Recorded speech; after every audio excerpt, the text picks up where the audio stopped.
Ionization energy is the energy needed to remove one electron from a gaseous atom. So here we have the first four electron or ionization energies of aluminum. So you can see we have a gaseous aluminum atom, and then we produce a positive ion by taking away an electron. And each time we take away an electron, it takes more and more energy to take away the next one. Now this is because each time we take away an electron, the atom gets more positive. It turns into a more positive ion. So here we have, first we have 1 plus, then 2 plus, then 3 plus, and so on. And so this increased positive charge on the ion makes it harder to remove an electron because the positive ion and the negative electron are attracted to each other. And so as the positive charge increases, that attraction is greater. And then notice we have a huge jump from the third to fourth ionization energy. And this is because aluminum has 3 valence electrons. So it takes much more energy to remove a core electron than a valence electron. So for any element, there will be a huge jump in ionization energy going from the last valence electron to the first core electron. And so in terms of the periodic table trend, the first ionization energy tends to increase from left to right across the period. And this is because as we go from left to right, there are more protons, and so the increased nuclear charge in the nucleus holds the electrons tighter together. So it's harder to pick an electron away. However, there are some discontinuities. For example, oxygen has a lower ionization energy than nitrogen, even though it's to the right of it on the periodic table. And this is because if we think about the orbital diagrams, nitrogen is 2p3, so all of the electrons are in a separate orbital due to Hund's rule. And so the last electron in oxygen, which is 2p4, has to pair up in one of the 2p orbitals. And so this pairing of electrons creates extra repulsions, and it makes that electron that's paired up easier to remove than the 3 separate electrons in nitrogen.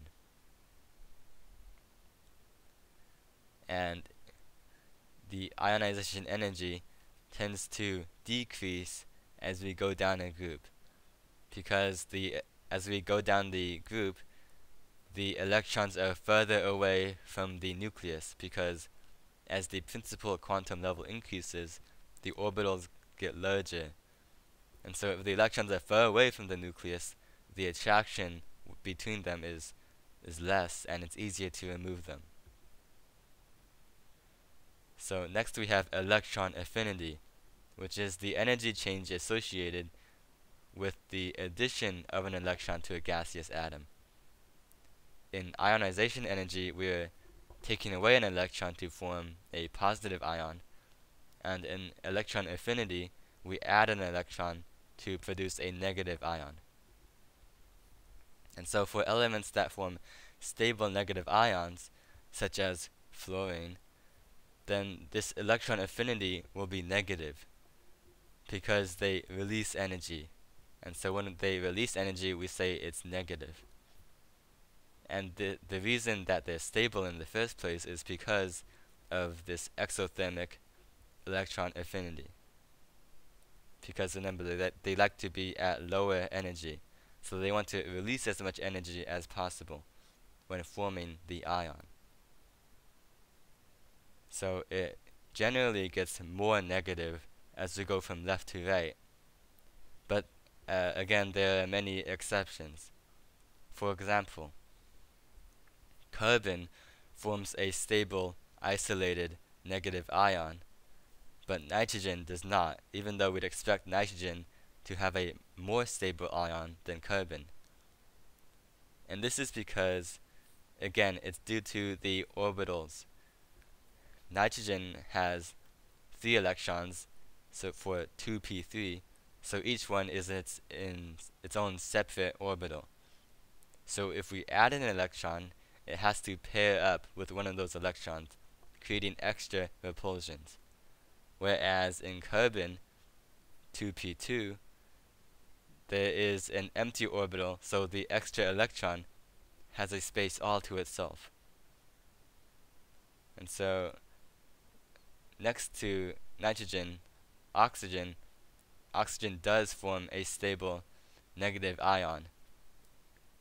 And this is because even though the extra electron has to be paired up, the one extra proton going from nitrogen to oxygen makes up for this repulsion. The greater nuclear charge of the oxygen can hold in the electron pair. And so it generally gets more positive going down a group because, again, the orbitals are larger, and so when we add an electron, that electron will be much further away from the nucleus. And so it's less favorable to add it because those big orbitals are higher in energy. So it takes like more energy to maintain that extra electron within the atom. The last trend we're going to look at is atomic radius. And atomic radius is measured by taking the distance between 2 nuclei inside a molecule or a crystal for ionic solids, and then having this distance.